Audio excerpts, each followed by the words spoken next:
get another hug. Thank you. That was so beautiful, thank you. Thank you. I thought I would write down my thoughts just so I didn't lose track of what I thought I would want to say. And it's very interesting. Sometimes I think, oh my God, Jared and I think a lot alike, because he brought up a lot of the same things that I was like, I wrote that last night.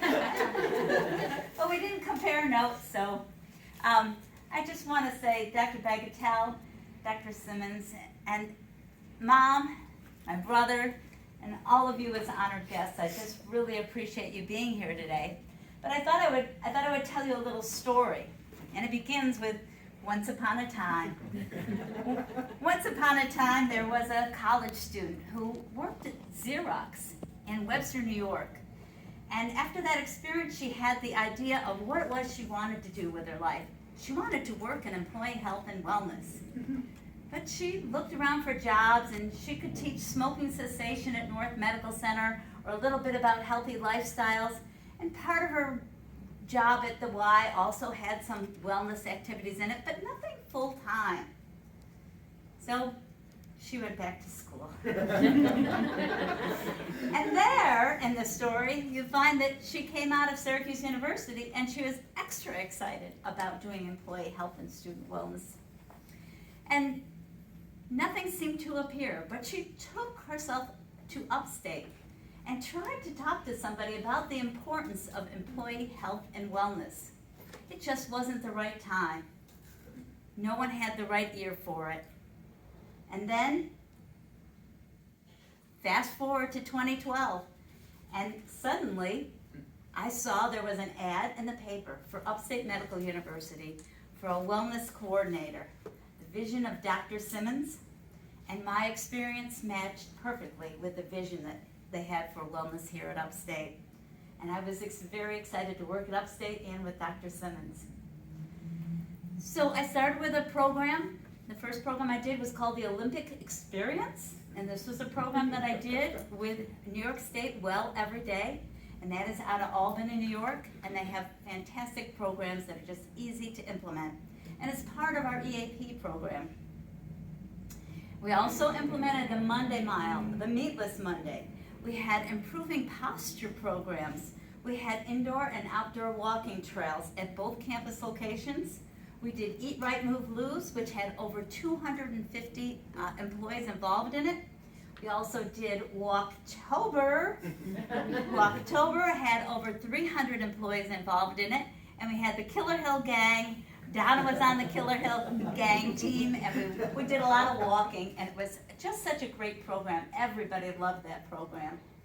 And Rebecca Kingdon came up with the idea for Welloween, and we started Welloween in 2015, and that's a program that still, as a matter of fact, we just were working on that and getting that going. And then I see Cindy back here, and I just have to say, we started doing Public Health Week. And if you ever want to work with a powerful, dynamic, positive person, that would be Cindy. So we collected with that and started doing Public Health Week. And those are just a few of the programs that we got going and we got started. We won awards, as Jared mentioned, from the Heart Association, from the Diabetes Association, from the Business Journal Worksite Wellness, and in 2015 we also got the President's Award for the best team on campus. And then right about the 5-year mark, Dr. Simmons said to me, there's going to be a new director of employee student health. And he's really excited about working with you. What? What? Someone's excited about wellness? I was excited to hear that. And since Dr. Bagatelle has started, he's been just an enthusiastic champion of wellness. And I just couldn't expect anybody to just be more excited about wellness.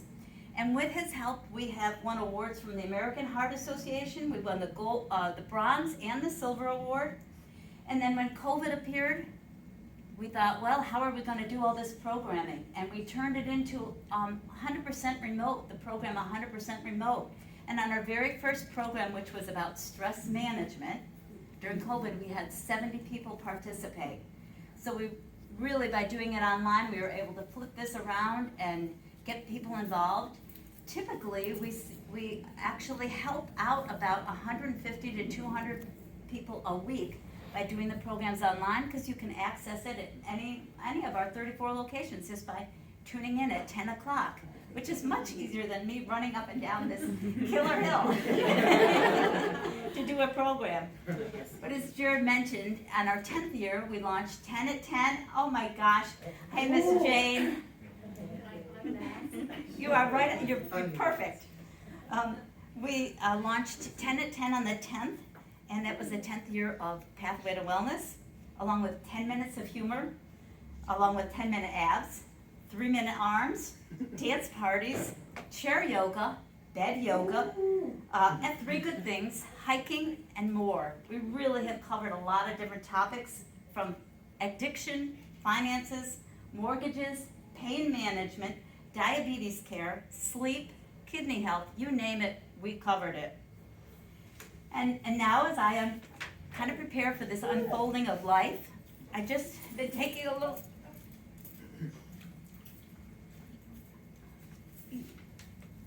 I took a little time to look back at some of the different comments people have been making about the different programs. And it really touches my heart when somebody mentioned how much they enjoy the program. And so one person mentioned about Pathway to Wellness. This is a fabulous fringe benefit for working at Upstate. I may not be able to join in as much as I'd like, but I like the idea that I can whenever I'm able to. And that was from Patty. Patty was here a little bit earlier. And this one says, I really enjoy the presentations you're putting together for us. And that was Tara.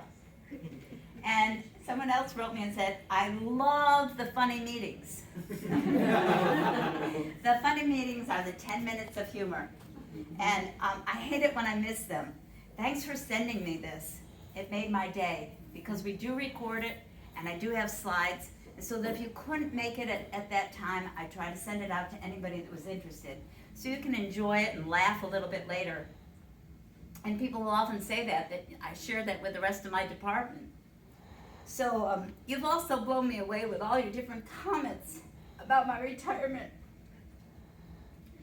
Somebody said, I can't imagine this place without you. You've done so much to improve our culture of wellness. And that was from Renee. And thank you for everything you've done to help me get my health back in order. Emily wrote that. Thank you for coaching me. What a difference it's made. Danielle. And then I said what several people have been saying to me today. I'm shocked to hear you're retiring. I'm a new employee, and I've been participating in your program since I started. The programs give me hope. And I hope you know how much you've given us. And that was from Kira. And it has been such a pleasure for me to receive all these nice feedback about the programs and about my time here. It's really been just very rewarding for me to go back through some of these files. And the reason it's so rewarding is because that was my dream, was to help people.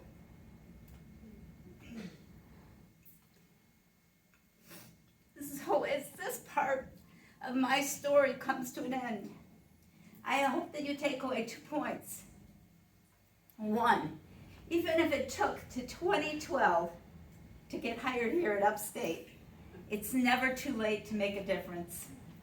And 2, never underestimate the role you play in someone else's goal. You have a strong impact on their story, their dreams, and their goals.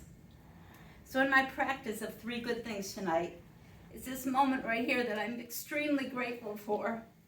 I thank God. I thank you, Dr. Patel. I thank you, Dr. Simmons. And I'm grateful for all of you, for your help, for your support, for all your participation. With each of you, you played a very big part in my story.